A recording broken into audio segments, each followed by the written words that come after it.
lovely people dimanapun berada. Jumpa lagi dengan kami. Saya Lisa Noviana. Saya Sudaryadi Al-Kabumaini. Kita akan membahas hal penting mengenai hukum. Tentang apa, Pak Yadi? Tentang perlindungan hukum bagi perempuan korban kekerasan. Wow, ya, tentang perlindungan hukum bagi perempuan korban kekerasan. Jadi tema kita kali ini kita khususkan untuk korban-korban para perempuan ya. Pak Yadi, sebelumnya nih, suara saya terdengar-dengar baik nggak? Baik. Pak Yadi juga sih. Jadi kenapa kita angkat kasus ini, Love People? Karena kalau kita baca berita, banyak terjadi korban-korban kekerasan di mana korbannya adalah pihak perempuan. Ada yang mengalami luka berat, ada juga bahkan yang sampai meninggal dunia. Tak lama, beberapa waktu lalu ya, di mana seorang ibu-ibu sedang bikin konten gitu ya, tiba-tiba suaminya itu datang menikam dia beberapa kali dan akhirnya meninggal.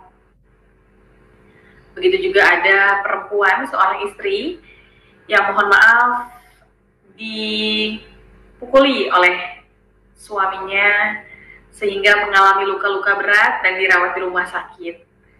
Bahkan ada juga kasus yang kalau kita ingat, istri tersebut sedang bersama anaknya, balita, kemudian mohon maaf dihabiskan nyawanya oleh suaminya dengan cara melukai bagian tubuhnya.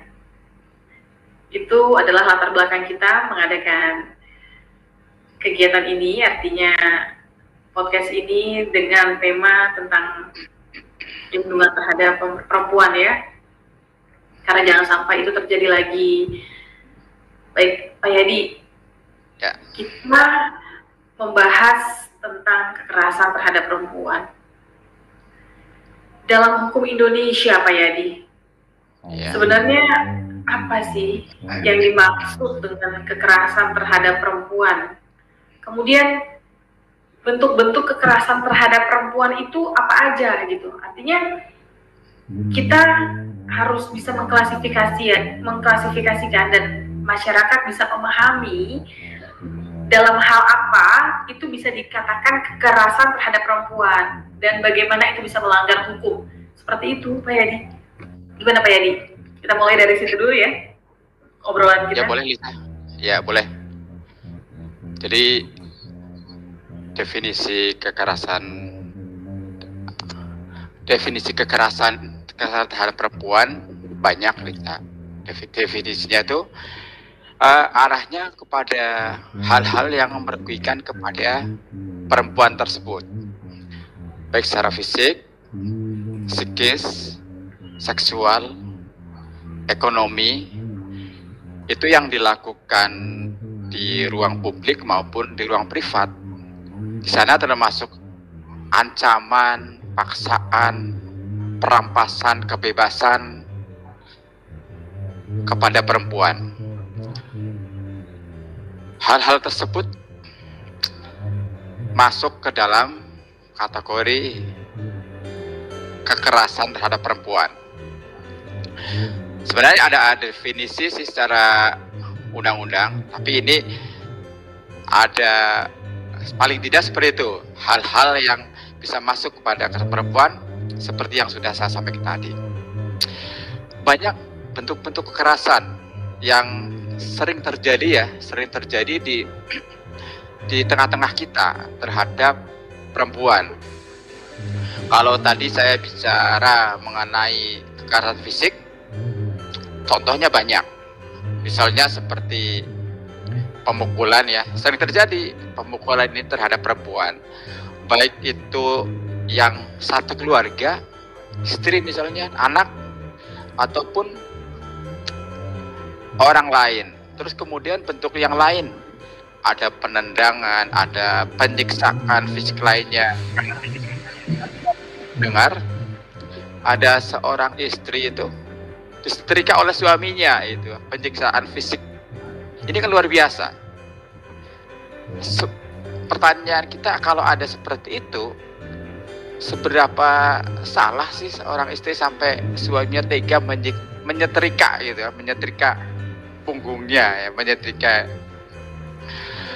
Terus kemudian selain fisik ya, selain fisik yang tadi saya sampaikan, psikis juga termasuk kekerasan, bentuk-bentuk penghinaan, misalkan ejekan, pelecehan verbal, kemudian isolasi dari keluarga atau teman, itu juga termasuk kesalahan psikis kalau ada perempuan yang diperlakukan seperti itu. Contoh lagi, kekerasan seksual. Kekerasan seksual itu lebih banyak lagi bentuknya ya. Pertama, macam-macam nih, ada pelecehan seksual itu sendiri, seperti ada komentar seksual. Pernah mungkin mendengar catcalling ya, catcalling apa itu? Sweet atau apa ya? Catcalling. Nah itu tuh masuk juga pemerkosaan. Banyak terjadi nih pemerkosaan nih. Bahkan terjadi juga pada anak perempuan, anak-anak. Ini kan sangat sadis gitu, sangat sadis. Ini terjadi, ini contoh-contoh bentuk-bentuk kekerasan seksual, pemaksakan hubungan seksual, meskipun kepada istrinya sendiri. Ini juga termasuk kekerasan. Terus kemudian perbudakan seksual. Nah, yang lain bentuknya adalah kekerasan secara ekonomi. Secara ekonomi misalnya melarang perempuan, istri, anak misalkan, untuk bekerja. Nah, itu juga salah satu kekerasan. Tidak memberikan nafkah, misalkan gitu kan, bagi suami kepada istrinya. Yang lain yang dilakukan melalui digital juga sama gitu, sering terjadi kan, ada pelecehan melalui media sosial, misalkan melalui daring, penyebaran konten privat ya, yang seharusnya tidak boleh disebarkan, tersebar, ini juga satu kekerasan. Kira-kira itu, Lisa. Yang lain sebenarnya masih ada sih, misalkan perdagangan apa namanya, perdagangan perempuan, itu kan pernah mendengar pasti kan, kekerasan dalam rumah tangga. Kemudian ada pemaksakan perkawinan, kan ada juga kan di suatu daerah, misalkan memaksakan perkawinan. Terus kemudian apalagi ya, misalkan kekerasan yang biasa terjadi lah sebagai budaya katanya, itu juga ada juga. Ya, betul. Ada di masyarakat, ada yang mitos-mitos gitu, padahal ya mitos itu hanya mitos, tapi ini sering terjadi. Nah, secara hukum ini masuk kekerasan yang sebenarnya harus dirubah gitu, dan hukum itu harus melindungi hal-hal yang seperti ini itu. Nah, dari kekerasan-kekerasan yang sudah saya sampaikan tadi, Lisa, tentunya harus ada dong regulasi atau aturan hukumnya yang melindungi nih, yang melindungi atau menangani terkait kekerasan ini. Gimana, Lisa? Apa kira-kira nih aturan-aturan apa saja? Iya. Ya, tadi Pak Yadi sudah menjelaskan ya jenis-jenis kekerasan terhadap perempuan, dan ini memang diatur juga di dalam hukum Indonesia, Pak Yadi. Karena memang kita ingin menciptakan keadilan juga ya untuk perempuan, anak, seperti itu. Di Indonesia itu sendiri ada beberapa peraturan hukum yang menjadi dasar dalam penanganan kasus kekerasan terhadap perempuan. Ada Undang-Undang 23 tahun 2004 tentang penghapusan kekerasan dalam rumah tangga. Jadi undang-undang tersebut mengatur tentang pencegahan dan penanganan kekerasan dalam rumah tangga, serta memberikan perlindungan juga bagi korbannya. Undang-undang itu dibuat tentu saja untuk mencegah terjadinya kekerasan, melindungi korban, dan menindak pelaku kekerasan dalam rumah tangga. Kemudian ada juga Undang-Undang Nomor 12 Tahun 2022 tentang tindak pidana kekerasan seksual, atau biasa kita kenal juga dengan TPKS ya, Pak Yadi. Ya. undang-undang tersebut itu merupakan pembaharuan hukum yang bertujuan untuk mencegah dan menangani segala bentuk kekerasan seksual. Jadi lingkupnya adalah perlindungan, kemudian pemulihan hak korban, penegakan hukum juga ya terhadap pelaku kekerasan seksual.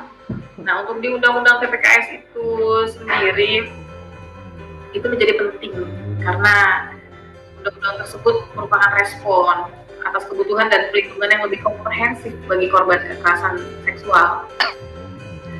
Nah, jenis-jenisnya apa saja gitu ya. Ini saya tambahkan juga penjelasannya yang tadi tentang pelecehan seksual.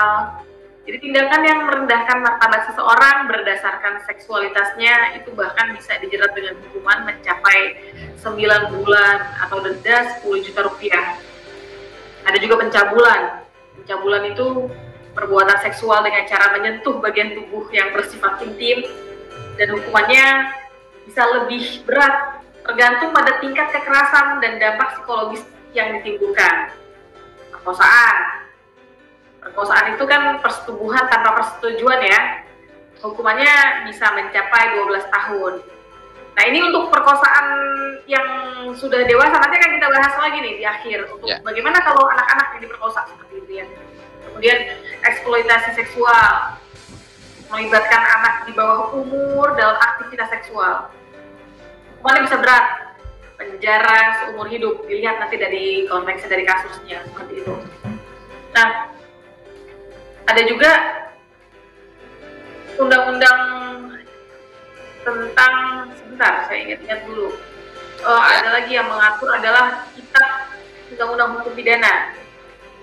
Beberapa pasal dalam KUHP itu juga mengatur tentang kekerasan terhadap perempuan, seperti pasal 454 yang mengatur tentang pengambilan perempuan dengan tipu muslihat atau kekerasan. Pasal 473 mengatur tentang perkosaan dan sanksi bagi pelaku. Ada pasal 285 KUHP tentang pemerkosaan. Ada juga pasal 289 KUHP tentang pencabulan ya, perbuatan cabul dengan kekerasan atau ancaman kekerasan. Kemudian selain undang-undang ada juga peraturan Menteri Pemberdayaan Perempuan dan Perlindungan Anak Permen PPPA nomor 2 tahun 2022.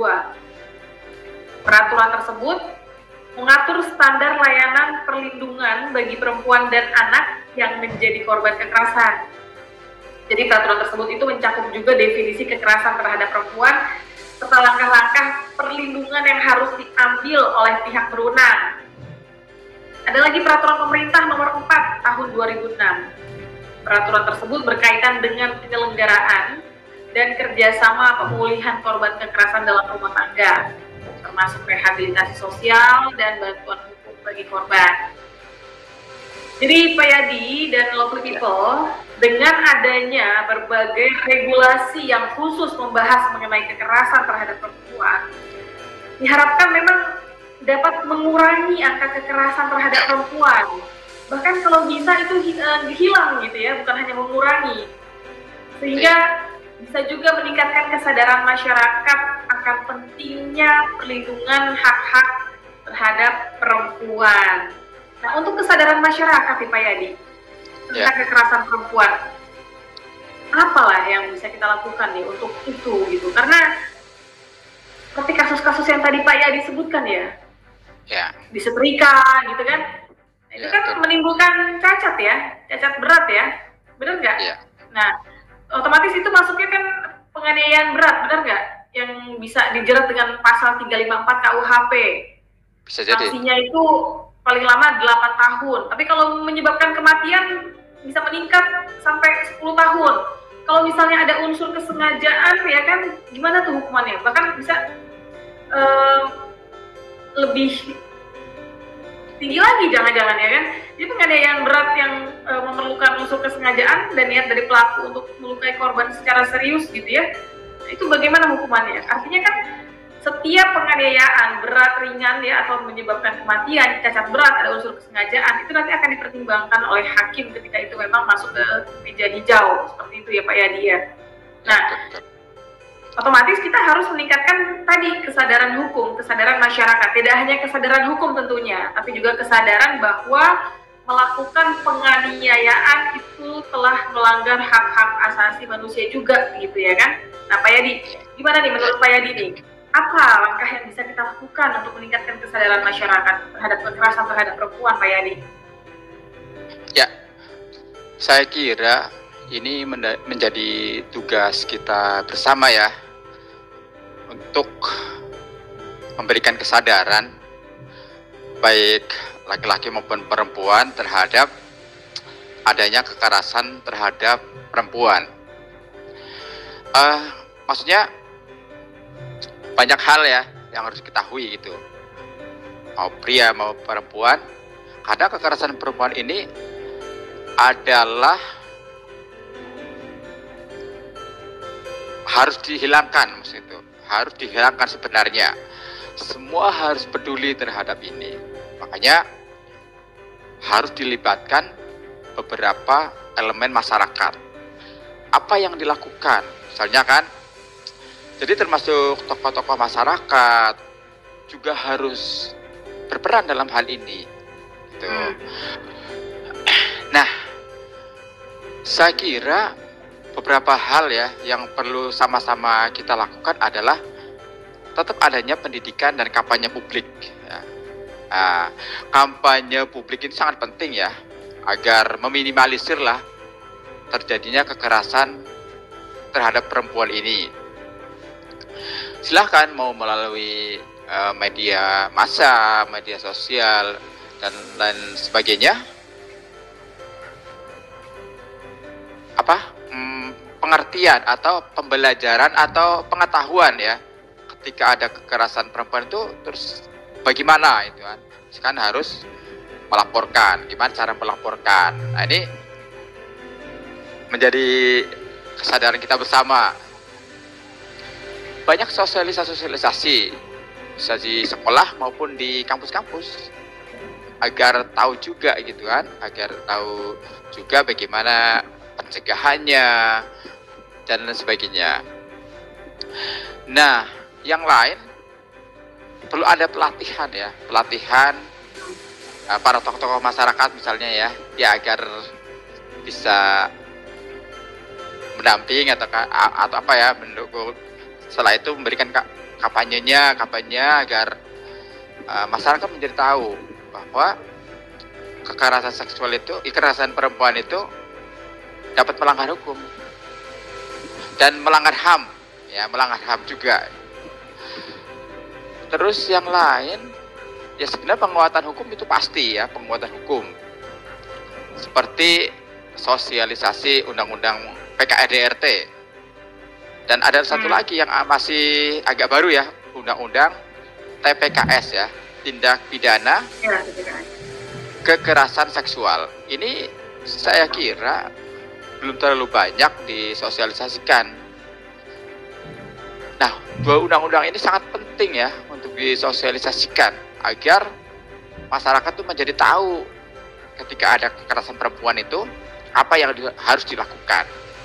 Sekarang masalah kekerasan di dalam rumah tangga bukan menjadi masalah privatnya rumah tangga tersebut, tetapi sudah menjadi masalah bersama. Artinya orang lain bisa ikut berperan untuk meminimalisir terjadinya KDRT tersebut, termasuk kekerasan seksual. Nah, ini kan perlindungannya atau sanksi hukumnya sudah diatur di dalam undang-undang TPKS. Tuh. Terus kemudian macam-macam ya, yang lain misalnya kan perlulah ada peringatan-peringatan khusus misalkan kan, biar untuk mengingatkan kembali bahwa tidak boleh ada kekerasan terhadap perempuan. Terus yang lain mungkin harus ada penguatan literasi digital. Lagi-lagi ini. Nah, lagi-lagi ini penguatan literasi digital untuk mengedukasi masyarakat tentang kekerasan seksual yang berbasis online dan bagaimana mencegahnya. Karena sekarang banyak dilakukan melalui media digital gitu. Ini juga harus masyarakat juga harus tahu, harus sadar. Nah, Kak, ini juga harus ada penguatan. Kira-kira itu sih, Lisa. Nanti mungkin Lisa bisa menambahkan karena memang sepertinya harus sepele ya, tapi sebenarnya ini banyak kasus-kasus terjadi gitu kan, dan jangan sampai terjadi kepada keluarga kita gitu atau kita sebagai pelakunya, karena memang kan sanksinya cukup berat. Makanya harus semua elemen harus saling berperan untuk mengatasi hal ini. Nah, sekarang menurut Lisa nih, tentunya harus ada peran dong dari penegak-penegak hukum kalau terjadi kekerasan terhadap perempuan. Gimana perannya? Apa yang dilakukan? Terus kemudian kan ini kalau ada kekerasan seperti ini juga kan ada saksi ya, saksi, kemudian korban, gimana perlindungannya kira-kira. Dan mungkin rehabilitasi mungkin bisa juga gitu kan. Bisa dijelaskan, Lisa? Iya, Pak Yadi tadi menyambung yang Pak Yadi jelaskan sebelum ini mengenai peningkatan kesadaran masyarakat. Saya setuju Pak Yadi, perlu ada kolaborasi antara semua pihak. Dan tentunya untuk peningkatan kesadaran hukum masyarakat, itu BPHN melalui penyuluh hukumnya. Kita berdua ini kan salah satu penyuluh hukum ya, yang berdua adalah penyuluh hukum BPHN, dan tidak hanya di BPHN, di kantor wilayah dan juga lembaga-lembaga atau institusi lainnya juga memiliki penyuluh hukum. Bisa meningkatkan sosialisasi tentang kekerasan terhadap perempuan dan pentingnya melaporkan kasus. Nah, itu peningkatan sosialisasi atau meningkatkan kegiatan penyuluh hukum pada masyarakat tentang hal ini, itu juga bisa meningkatkan kesadaran hukum tentunya ya Pak, selain kita berkolaborasi antar lembaga tadi. Betul. Ketika bicara kolaborasi antar lembaga, nah ini seperti yang Pak Yadi tanyakan tadi, peran-peran lembaga yang ada di Indonesia ya, lembaga penegak hukum itu ada kepolisian. Kepolisian bisa berperan dalam mengurangi atau menghilangkan adanya kasus kekerasan perempuan ya. Jadi peran polisi itu dimulai dari menerima laporan, menjadi garda terdepan dalam menerima laporan kasus kekerasan terhadap perempuan. Masyarakat jangan takut, lapor polisi kalau ada kekerasan terhadap perempuan, lapor, karena polisi akan melakukan penerimaan terhadap laporan tersebut. Polisi juga melakukan penyelidikan dan penyidikan secara cepat, dan tentu saja saya yakin profesional juga gitu untuk mengumpulkan bukti-bukti yang kuat. Kemudian melakukan penangkapan pelaku, kemudian melakukan pelindungan saksi dan korban juga dari ancaman dan intimidasi ya, serta memastikan keamanan dan keselamatan mereka gitu ya, yang melaporkan atau para korban. Ada kejaksaan juga, kejaksaan melakukan penuntutan dan juga pendampingan ya, jadi memberikan pendampingan hukum kepada korban selama proses persidangan. Ada pengadilan yang melakukan proses peradilan, melakukan persidangan yang adil dan terbuka untuk memberikan putusan yang seadil-adilnya, kemudian memutuskan atau memberikan sanksi kepada pelaku sesuai dengan tingkat kesalahannya. Ada juga LPSK, memberikan perlindungan khusus, jadi perlindungan khusus kepada saksi dan korban, termasuk relokasi, perubahan identitas, dan juga bantuan hukum. Dan melakukan pendampingan psikologis juga. Pendampingan psikologis untuk memulihkan trauma korban.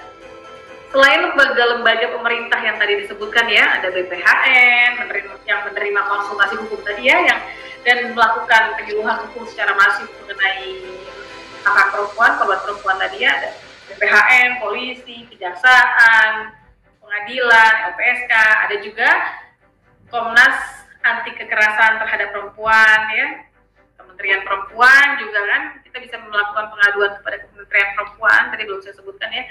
Nah, untuk Komnas anti kekerasan terhadap perempuan melakukan pemantauan dan advokasi, pemantauan terhadap kasus kekerasan terhadap perempuan dan melakukan advokasi kebijakan. Juga melakukan bantuan hukum, jadi memberikan bantuan hukum kepada korban yang membutuhkan. LSM juga banyak yang berfokus kepada perempuan, selain memberikan pendampingan berupa bantuan hukum, psikologis, dan juga dukungan sosial kepada korban, juga melakukan sosialisasi tentang kekerasan terhadap perempuan dan upaya pencegahannya. Ada puskesmas juga dan rumah sakit yang memberikan pelayanan kesehatan, jadi penanganan trauma fisik dan psikologis, dan ada dinas sosial yang melakukan layanan rehabilitasi sosial. Jadi memberikan rehabilitasi sosial kepada korban yang membutuhkan. Nah itu jangan, pokoknya intinya tuh jangan takut, lapor polisi atau adukan kepada pihak-pihak yang memang menerima pengaduan itu, atau konsultasikan segera dengan yang terpercaya yang tadi sudah saya sebutkan ya. Jangan takut, harus memang action, jangan diam, karena kekerasan dalam rumah tangga, kekerasan perempuan itu adalah tindakan kriminal, itu harus dihentikan, jangan sampai berlanjut. Jadi memang meskipun ada tantangannya mungkin misalnya, tapi kan buktinya sulit didapatkan gitu kan, karena terjadi di ruang privat. Coba deh, ini gimana ya, kita coba diam-diam mengumpulkan bukti gitu, atau mungkin bukti itu kan tidak hanya bisa berupa video ya, bisa berupa saksi ya, barangkali ada saksi nanti yang bisa menguatkan kita bahwa memang telah terjadi kekerasan dalam rumah tangga atau kekerasan terhadap perempuan seperti itu. Kemudian adanya stigma sosial, masyarakat mungkin takut mengadukan karena takut terkena stigma sosial. Jadi untuk masyarakat yang memang mengetahui orang terdekat atau lingkungannya ada yang menjadi korban kekerasan, jangan diberikan stigma yang negatif gitu, jangan diasingkan, dirangkul, diberikan dukungan moral, dukungan emosional, bahkan dikuatkan. Kalau memang perlu melaporkan, laporkan, ditemani gitu. Karena kita harus menghentikan, jangan sampai kekerasan tersebut sehingga akhirnya berpengaruh kepada hal yang lebih luas lagi, kematian misalnya, tidak hanya kematian korbannya perempuan tersebut, tapi juga mungkin bisa nanti ke anak dan lain-lain. Itu bahaya. Seperti itu. Jadi memang perlu adanya kolaborasi tadi yang seperti Pak Yadi bilang, dan perlu peningkatan sosialisasi penyuluhan hukum ya, hingga akhirnya nanti terwujud itu kesadaran hukum dan perubahan budaya. Karena membangun budaya yang menjunjung tinggi kesetaraan gender dan menolak segala bentuk kekerasan itu butuh upaya dari semua pihak. Seperti itu, Pak Yadi. Nah, tadi setelah saya rasa Pak Yadi setuju ya apa yang saya sebutkan tadi, setuju ya? Semoga setuju ya? Ya, jadi oke. Setelah kita memahami dan mengetahui gitu mengenai lembaga, kemudian bagaimana meningkatkan kesadaran masyarakat gitu, tentunya kita harus memahami juga nih mekanisme perlindungan bagi korban kekerasan perempuan. Tentunya yang telah diatur di dalam undang-undang. Berikut juga apakah itu sudah efektif atau belum gitu. Menurut Pak Yadi itu sudah efektif atau belum sih Pak? Terus kayaknya perlu juga deh dijelasin mekanisme perlindungan bagi korbannya Pak. Gimana Pak? Ya, saya coba menanggapinya ya Lisa ya. Bisa dengar Lisa? Bisa dengar. Kalau bicara mekanisme perlindungannya terhadap korban kekerasan terhadap perempuan mungkin akan sedikit berbeda-beda mungkin ya, tergantung kasusnya mungkin gitu. Saya sih membayangkan itu yang dimaksud mekanisme akan berbeda-beda gitu ya. Misalnya kasusnya apa, tentu akan menggunakan regulasi yang berbeda. Kalau misalnya kekerasan seksual, ada kemungkinan spesialisnya menggunakan undang-undang tindak pidana kekerasan seksual, undang-undang TPKS Undang-Undang 12 tahun 2022, yaitu undang baru. Gitu. Nah, mungkin kalau misalnya sistem peradilannya sama ya, maksudnya sama tuh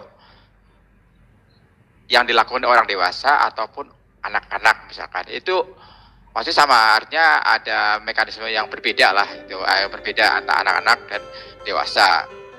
Misalnya pelakunya anak-anak, bisa jadi nanti ada namanya diversi gitu kan, ada diversi dan sebagainya, itu akan berbeda-beda.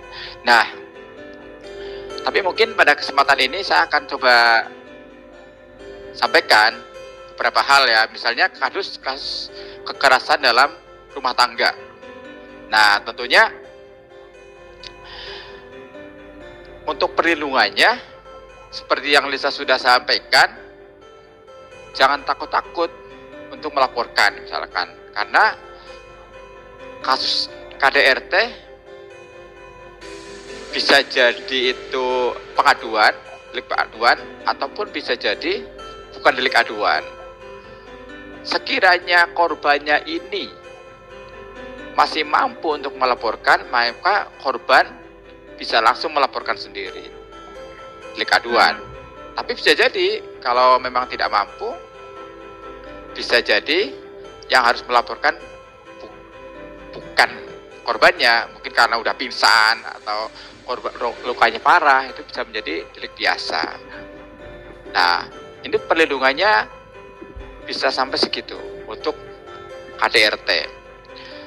Banyak hal sih, misalnya KDRT harus ada penyelamatan dulu ya, misalkan sebelum lebih parah misalnya gitu.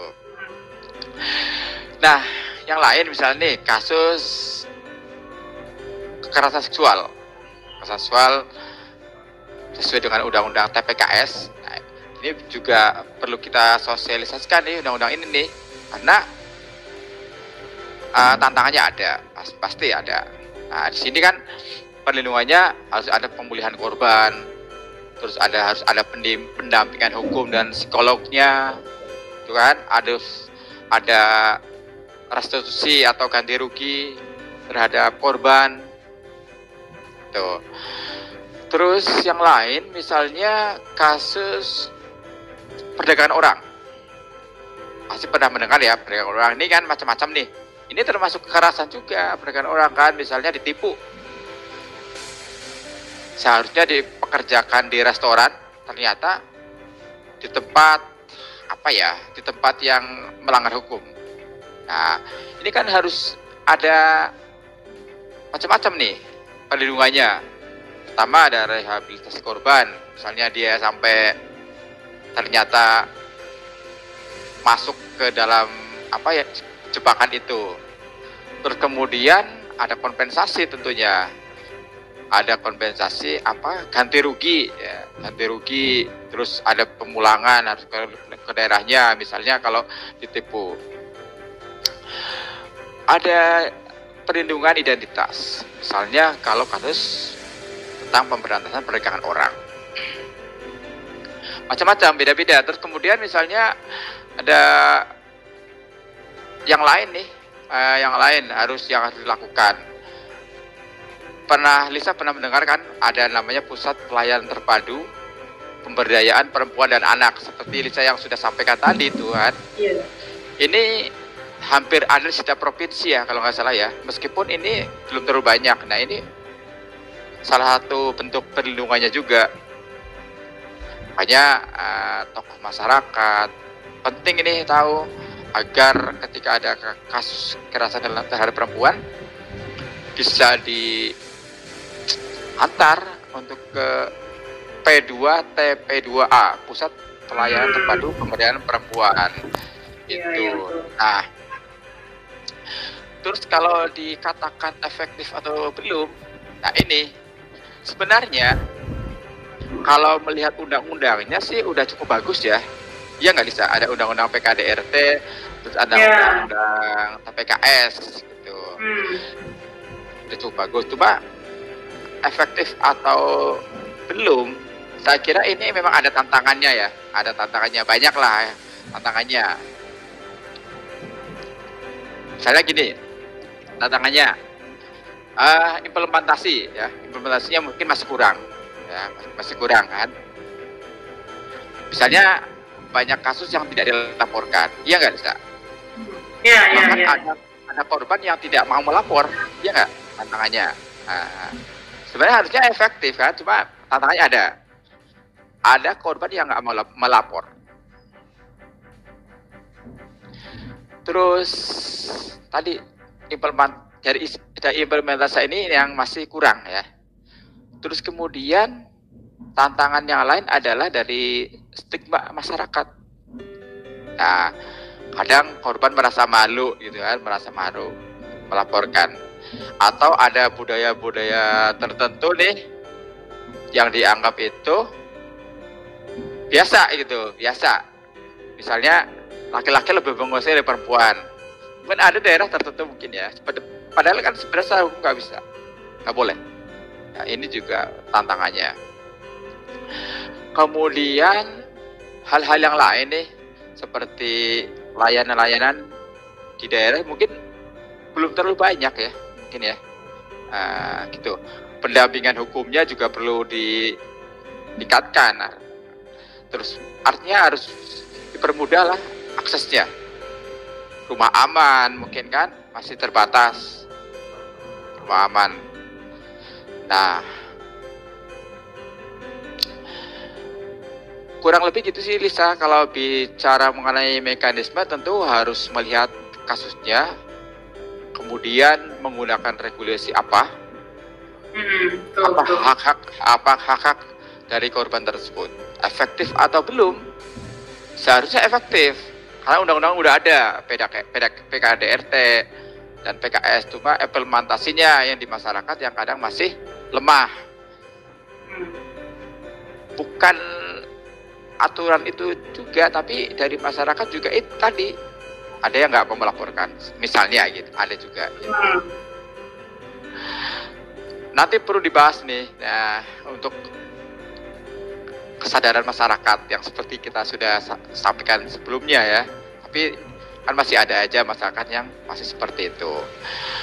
Nah, sekarang nih agar tidak terjadi kekerasan terhadap perempuan nih, tentunya keluarga sangat berperan dong. Boleh Lisa sampaikan, jelaskan deh, kira apa sih peran keluarga terhadap hal ini? Ya betul. Tentu keluarga memiliki peran yang sangat penting ya, karena memang itu adalah bagian yang fundamental tentunya. Karena kekerasan dalam rumah tangga ini kan masalah yang sangat kompleks ya, yang gak hanya jadi tanggung jawab negara, tapi juga keluarga dan masyarakat.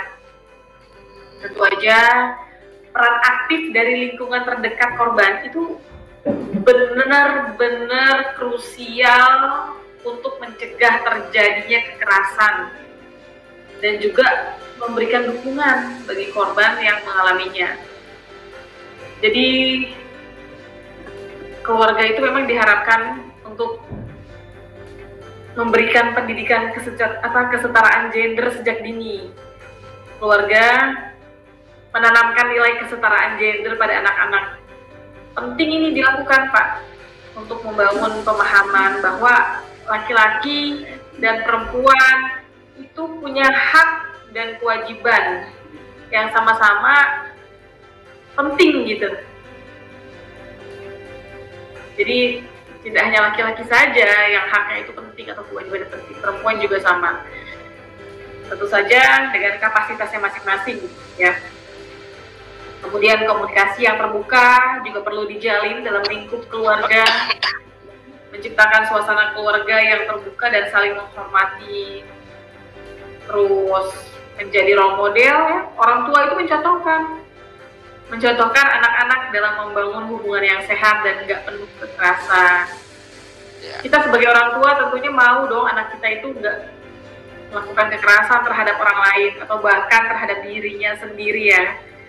Nah, kita sebagai orang tua harus jadi suri tauladan, apa bahasa kerennya role model ya, role model gitu.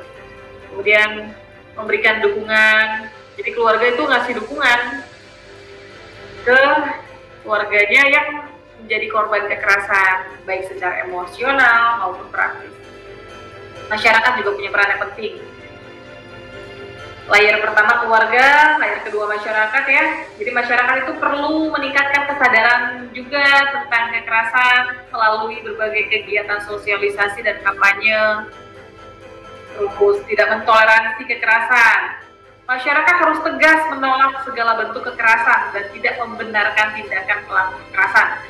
Jangan malah didukung, misalnya nih ada perempuan yang dihajar sama suaminya. Ya. Terus masyarakat bilang begini, ya udah sih nggak apa-apa, namanya perempuan istri harus nurut sama suami. Nurut itu satu hal, tapi kekerasan itu juga hal yang lainnya. Jangan disamakan, apa iya kalau kita nggak nurut itu harus dihajar, dihabisin, kan enggak ya. Seperti itu. Jadi masyarakat tidak mentoleransi adanya kekerasan.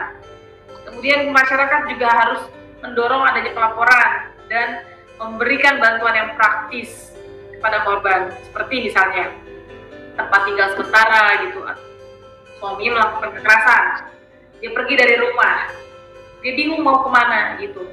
Sementara kalau dia balik ke rumah, nanti diperlakukan tidak sewajarnya lagi sama suami.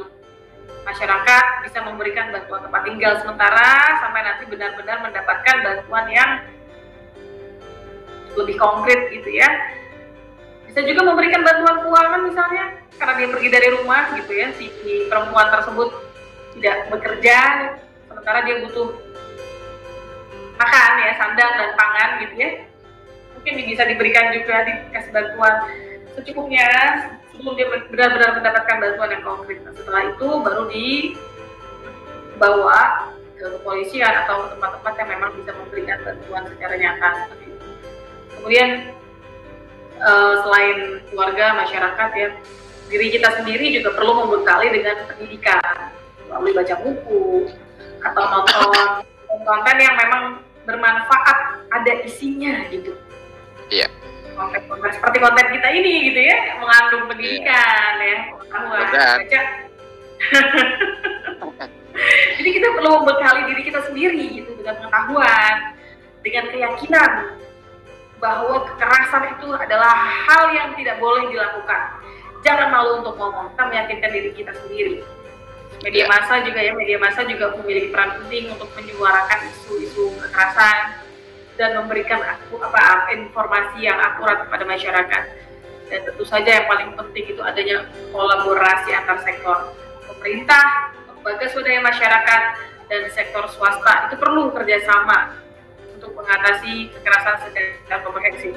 Karena pemerintah tidak bisa bekerja sendiri untuk mendapatkan outcome yang nyata, outcome masyarakat dari proses proses pembinaan ya. Saya ambil contoh dari apa yang kita lakukan, apa yang BPHN lakukan, melakukan, memberikan sosialisasi hukum, penyuluhan hukum. Jadi outcome masyarakat dalam proses penyuluhan hukum secara berkala itu adalah munculnya kesadaran hukum, begitu ya. Nah, jadi peran masyarakat di sini adalah memang ketika diberikan hal seperti itu gitu, mungkin bisa diserap dengan baik dan muncul rasa untuk ingin mengimplementasikannya, mengaplikasikannya, sehingga ada yang namanya kesadaran di situ.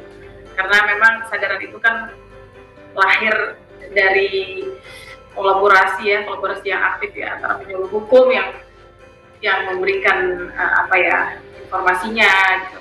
Kemudian diserap oleh masyarakat, kemudian didukung juga oleh pihak-pihak lainnya ya sesuai dengan perannya.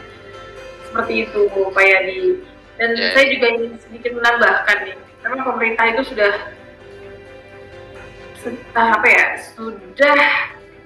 memberikan dukungan yang luas, dukungan komprehensif gitu, dukungan yang memang ditujukan untuk menekan angka kekerasan terhadap perempuan ya, dengan undang-undang, dengan penerbitan undang-undang yang tadi sudah saya sebutkan, kemudian dengan edukasi ya.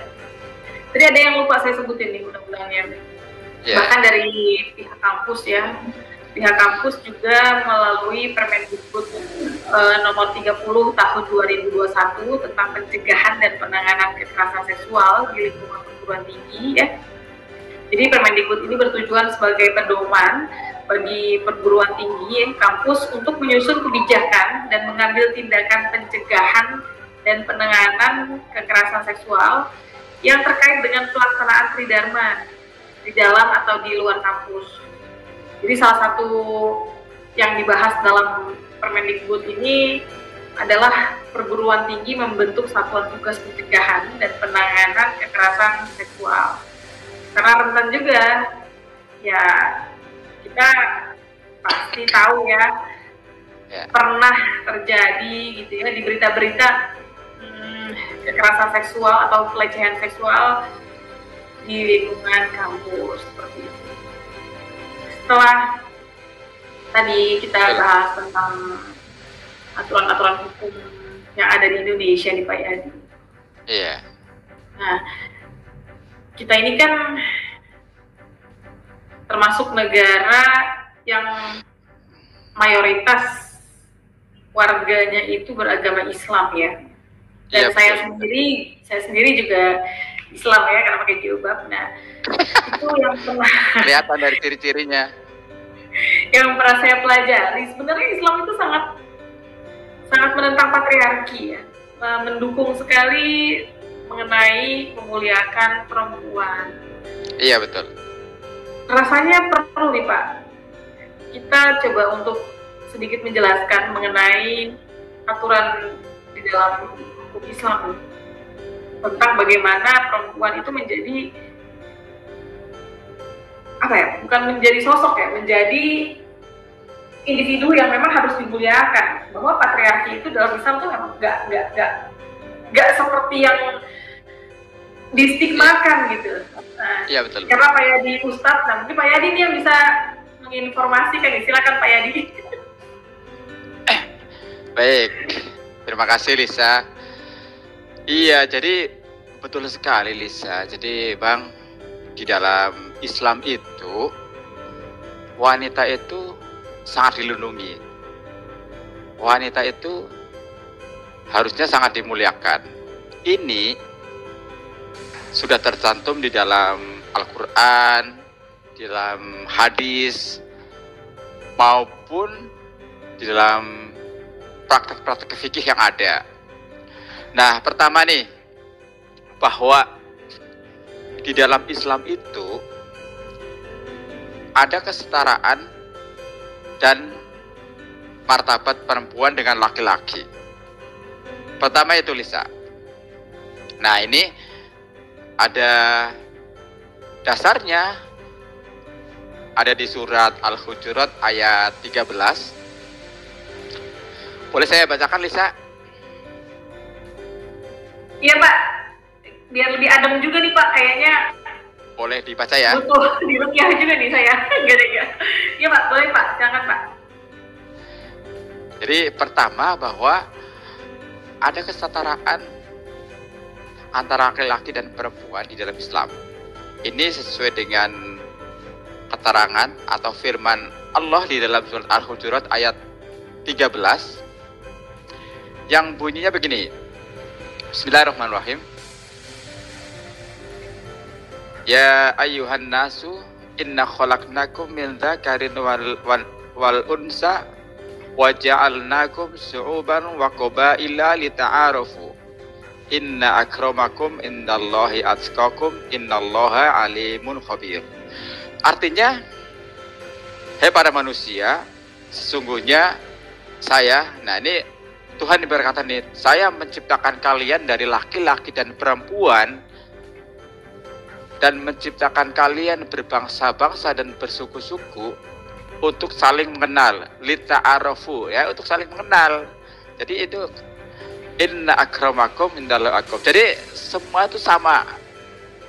Yang sesungguhnya yang paling mulia di sisi Tuhanmu adalah atqakum indallahi atqakum, yang paling bertakwa. Innallaha alimun khabir. Sesungguhnya Allah Maha mengetahui. Nah, pertama dasarnya itu bahwa dalam Islam itu setara antara laki-laki dan perempuan. Nah, selanjutnya di dalam surat yang lain juga dijelaskan di dalam surat An-Nisa ini Lisa. Jadi perlindungan perempuan di dalam surat An-Nisa ini juga dijelaskan. Surat An-Nisa ayat 19. Boleh saya bacakan Lisa ya? Biar ini. Silakan Pak, sekaligus Ya. kami juga. Nah, surat An-Nisa. Ya ayyuhalladzina amanu la yahillu lakum antarisul nisa akarha wala ta'duluhunna lidadhabu bi ba'di ma ataitumuhunna illa an ayatina bi fahishatin mubayyinah wa ashiruhunna bil ma'ruf fa in karihtumuhunna fa asa an takrahu shay'an wa yaj'alallahu fihi khairan katsira. Ini menunjukkan bahwa perempuan itu harus dilindungi. Yang artinya begini, wahai orang-orang beriman, tidak halal bagi kamu mewarisi perempuan dengan jalan paksa, dan janganlah kamu menyusahkan sebagian dari apa yang telah kamu berikan kepadanya, kecuali apabila mereka melakukan perbuatan keji yang nyata. Dan bergaulilah dengan mereka menurut cara yang patut. Nah, ini garis bawahnya di sini nih. Dan bergaulilah dengan mereka dengan cara yang patut. Jika kamu tidak menyukai mereka, maka bersabarlah. Karena boleh jadi kamu tidak menyukai sesuatu, padahal Allah menjadikan kebaikan yang banyak padanya. Seperti itu. Jadi di dalam surat An-Nisa ini sendiri menyampaikan bahwa seorang laki-laki itu harus mempergauli perempuan-perempuan atau istri-istri secara patut dan untuk bersabar. Karena boleh jadi kalau kamu tidak menyukai sesuatu ada pada wanita itu, bisa jadi itu Allah menjadikan kebaikan yang banyak padanya. Tuh.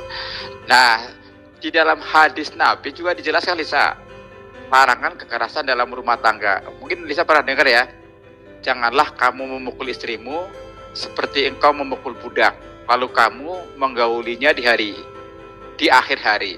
Ini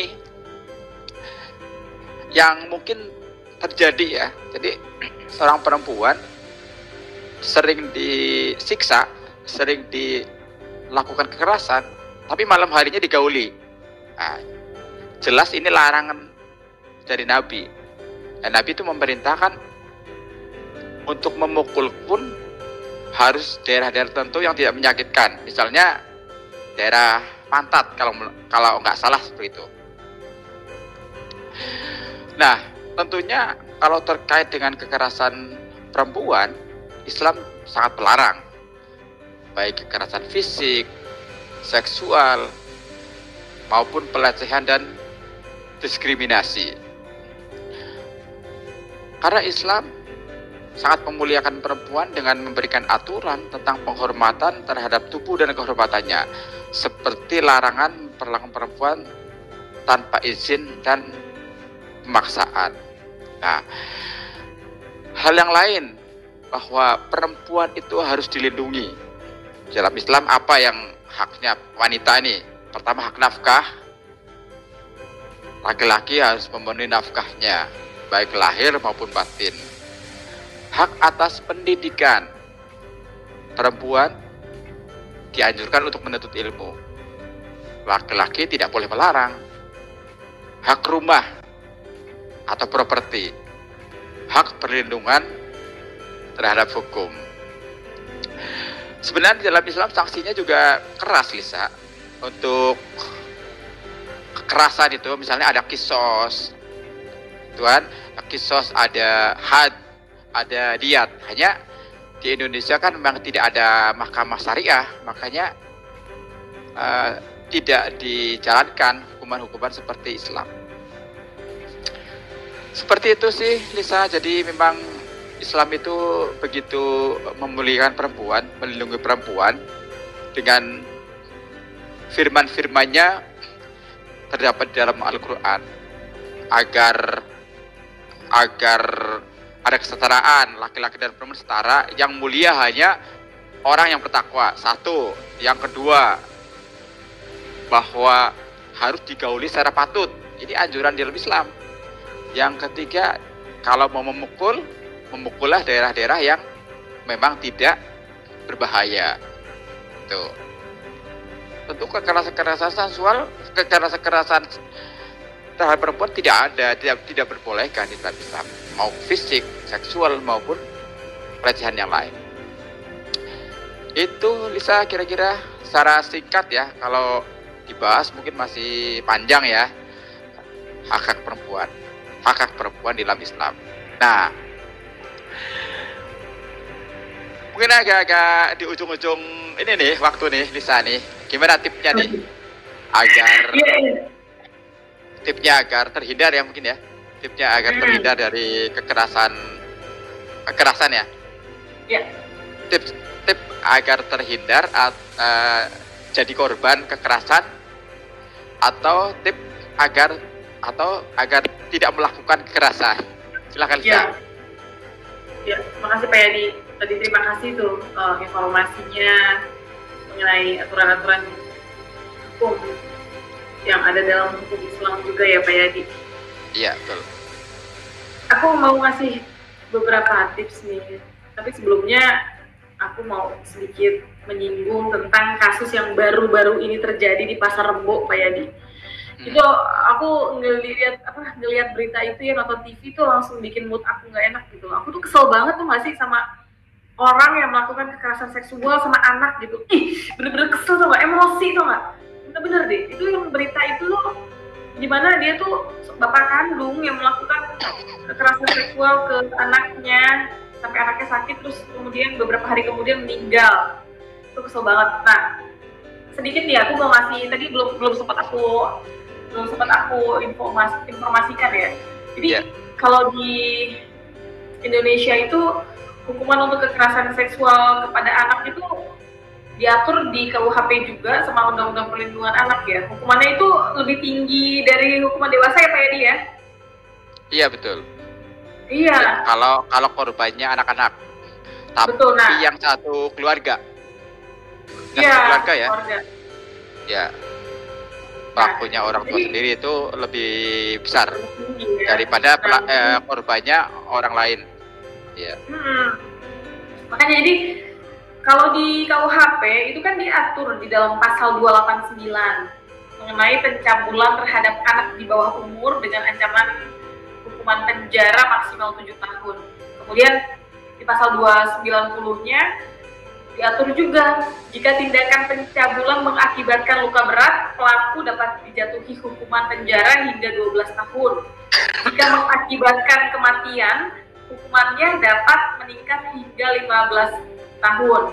Kemudian di pasal 291 itu diatur tentang penganiayaan berat yang dilakukan terhadap anak, di mana pelaku dapat dijatuhi hukuman penjara hingga 9 tahun jika melakukan perbuatan cabul dengan kekerasan.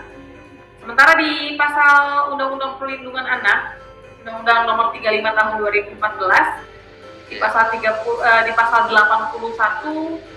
disebutkan bahwa setiap orang yang dengan sengaja melakukan kekerasan atau ancaman kekerasan untuk memaksa anak melakukan persetubuhan dapat dijatuhi hukuman penjara paling singkat 5 tahun dan paling lama 15 tahun, serta denda maksimal 5 miliar. Kemudian pasal 82 mengatur tentang tindakan cabul terhadap anak dengan ancaman hukuman penjara paling sedikit 3 tahun dan paling lama 15 tahun serta denda maksimal 300 juta. Nah, hukuman kekerasan seksual terhadap anak di Indonesia ini sudah ada. Tapi kalau misalnya dia melakukan dengan paksaan, anaknya nggak bisa nolak, aman umur 5 tahun, itu kayaknya perlu seberat-beratnya ya. Ya, tapi dengan undang-undang yang udah ada ini memang pemerintah itu memperlihatkan keseriusannya sih dalam melindungi anak-anak dari kejahatan seksual ya. Jadi semoga bisa memberikan efek jerah. Tapi mungkin lebih diberatin lagi. Saya tuh surprise tau Mbak. Saya tuh surprise banget stres banget kalau ngeliat berita-berita tentang anak-anak yang kayak gitu. Ya Allah, kasihan banget gitu, ya ampun. Jadi kayaknya kita harus meningkatkan sosialisasi hukum mengenai kekerasan perempuan dan anak ya secara masif. Terus teman-teman di Kanwil dan penyuluh hukum lainnya juga mungkin juga perlu ya, kita merame-rame menyuarakan dan mengedukasi masyarakat mengenai hukum kekerasan perempuan dan anak. Saya tuh kayak gak terima Pak Yadi, beneran deh Pak Yadi. Sedih, iya nggak sih? Sama. Apalagi, bila perlu hukumannya yang berat banget lah ya, apalagi masih kecil gitu kan, di bawah 10 tahun. Gak bisa nolong, bisa apa sih anak kecil, ya Allah, saya tuh emosi sebagai ibu. Oke lah, kita nanti bicara di belakang tentang emosi ini. Sekarang, nah ini nih. Jadi, perlu hukumannya tips ini. Iya, seumur hidup. Bener-bener deh kan. Jadi tipsnya itu memang kita harus meningkatkan kesadaran diri, Pak Yadi. Kenali tanda-tanda kekerasan, pelajari tanda-tanda awal kekerasan, baik fisik, emosional maupun seksual. Jadi nggak cuma dari lingkup keluarganya aja, artinya masyarakat sekitar bisa mengenali gitu, mengidentifikasi kalau misalnya ada tanda-tanda yang kira-kira gitu kan, kira-kira itu mengarah kepada kekerasan seksual, fisik ataupun emosional, jangan diem aja please, jangan diem aja gitu, lapor ke perangkat desa setempat atau ke siapapun yang memang dipercaya gitu, segera ambil tindakan gitu.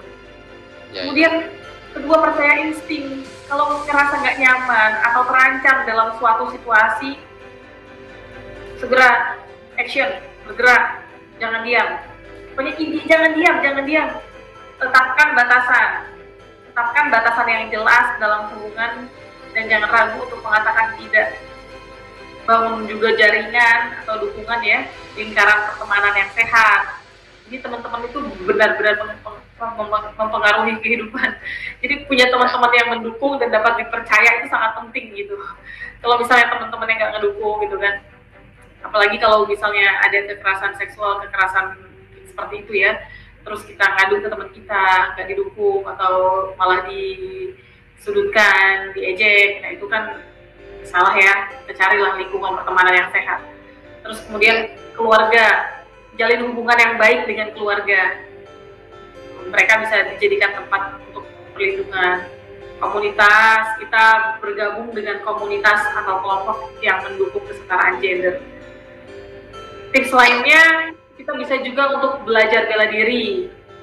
Mungkin membekali anak-anak kita ya ke depannya, atau kita sendiri gitu, belajar bela diri, setidaknya untuk melakukan pertahanan diri dan juga kebugaran fisik ya. Karena kebugaran fisik, olahraga gitu ya, itu bisa meningkatkan kekuatan fisik dan mental kita. Jadi kita mental tuh gak sakit gitu, kita bisa berpikir positif gitu.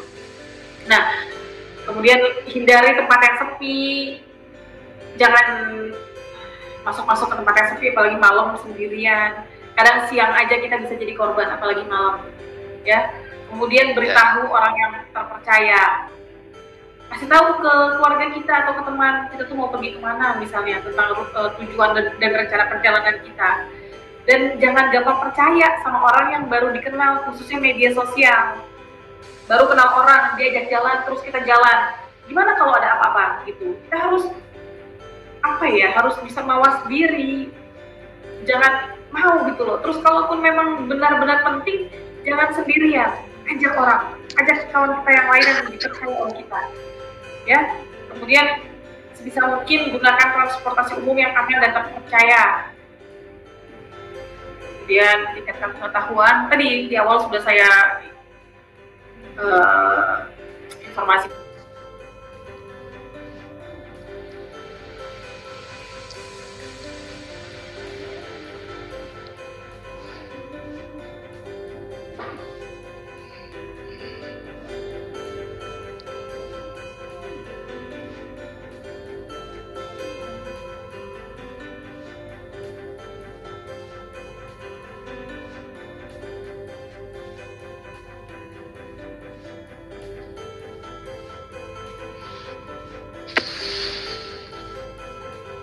Pemberdayaan perempuan dan perlindungan anak 021 129 atau di WhatsApp 08 111 129 129. Nah, kita bisa menghubungi ke nomor tersebut.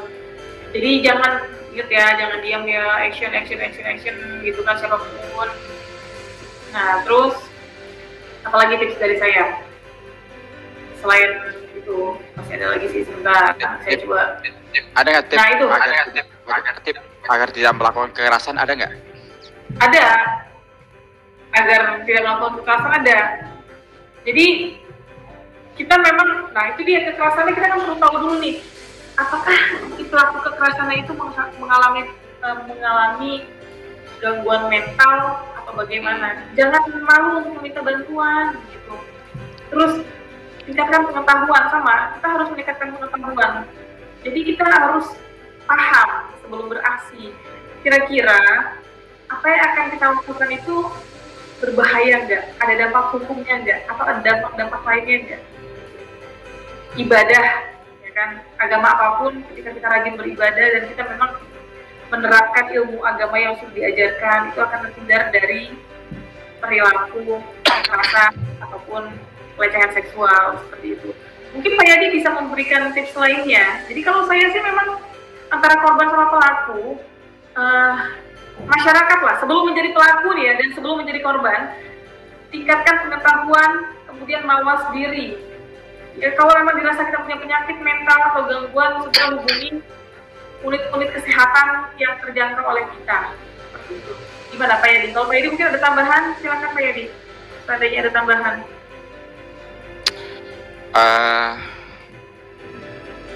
Kalau saya sih melihatnya, kekhawatiran saya terjadi kekerasan kepada anak-anak ya, yang kadang juga pikiran gitu kan. Ternyata kan ada juga yang kejadian kan, seperti yang di mana tadi, Pasar Rebo gitu kan. Ya cukup ngeri ya. Saya membayangkan sih kalau misalnya pergi-pergi, anak-anak jangan sendiri lah gitu, jangan sendiri. Harus tahu nih perginya kemana. Jangan, mau siang mau malam, apalagi malam kan, mau siang juga harus perginya kemana. Karena cukup khawatir juga kan kita sebagai orang tua gitu kan, harus tahu perginya kemana, terus kemudian dengan siapa kan gitu. Nah, pulang mungkin jangan malam, kayak itu kan juga salah satunya, jangan malam.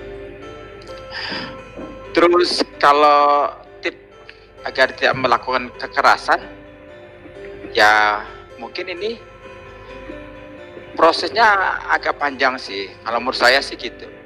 Jadi orang semua bisa melakukan kekerasan ataupun orang bisa tidak melakukan kekerasan.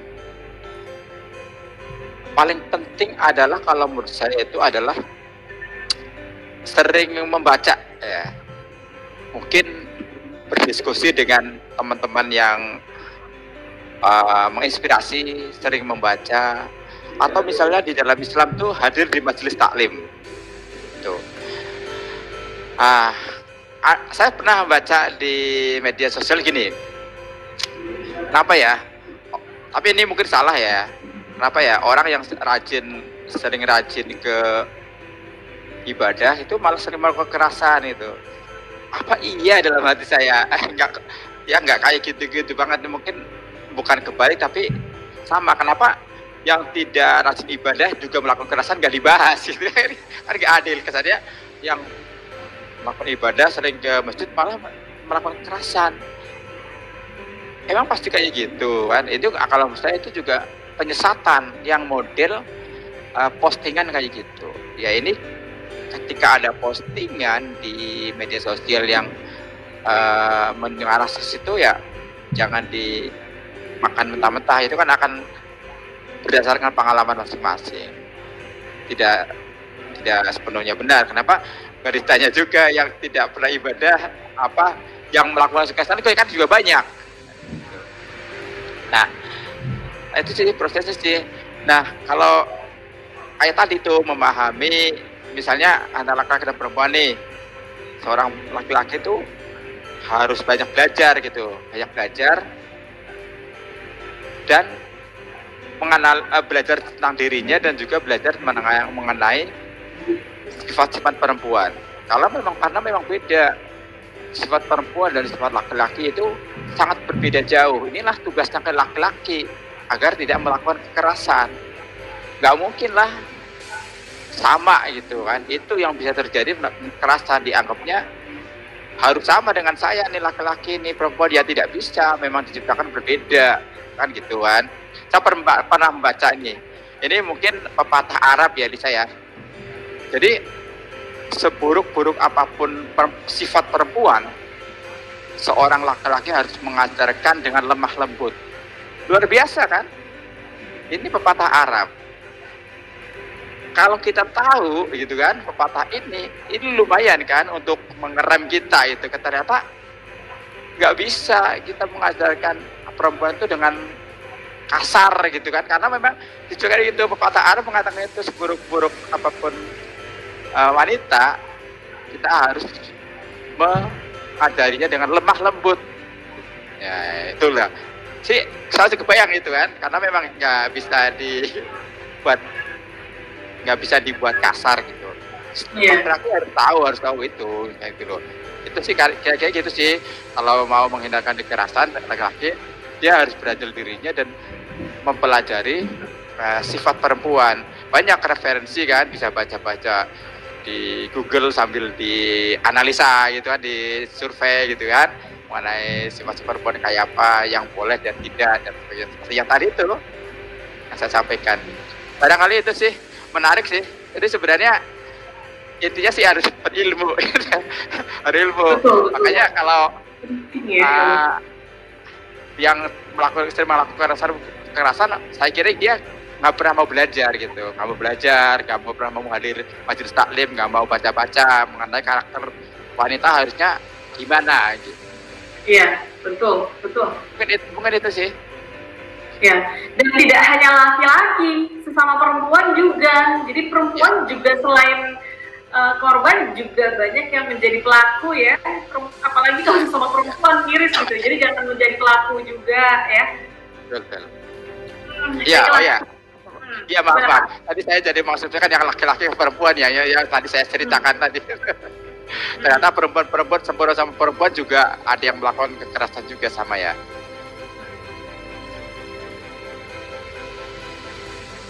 Ya, kira-kira itu bisa. Oke. Pak Yadi, ada yang mau ditambahkan nggak? Ini mungkin sedikit ya Pak Yadi, kita bahas sedikit aja sebentar tentang kasus yang Lebak Bulus. Apa nanti aja ya? Kita bahas khusus tentang anak aja nanti ya, kita buat sesi selanjutnya ya. Iya boleh, sesi selanjutnya aja. Ya, bener nggak? Ini cukup sekian aja ya.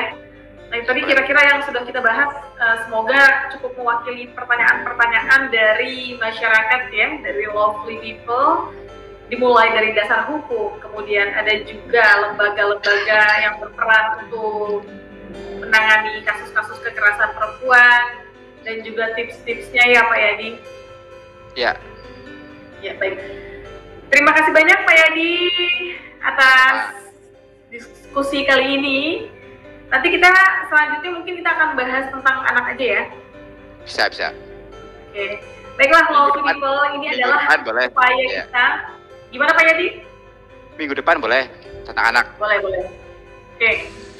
Ya, ini adalah upaya kita sebagai penyuluh hukum dalam rangka memberikan edukasi, penyebar luasan informasi hukum kepada masyarakat dengan tujuan agar kita sama-sama memahami hukum yang berlaku di Indonesia, dan harapannya kita sama-sama memiliki kesadaran hukum sehingga Indonesia menjadi negara yang tertib hukum, damai, dan sangat nyaman untuk kita tempati.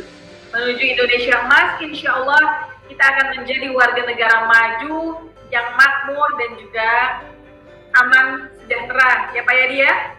Ya, siap. Baik, karena kebahagiaan itu akan menyusul. Ketika kita merasa aman, nyaman, dan sejahtera, insya Allah bahagia. Baik Pak Yadi, sebelum kita akhiri, apakah ada pesan dan kesan yang singkat atau langsung kita tutup? Silakan. Ya Pak, paling pantun saya. Silakan. Kalau ada jarum yang patah, siapa nih yang matahin? Kalau ada kata-kata yang salah, mohon saya dimaafin. Assalamualaikum warahmatullahi wabarakatuh. Waalaikumsalam warahmatullahi wabarakatuh. Sampai jumpa minggu depan. Terima kasih.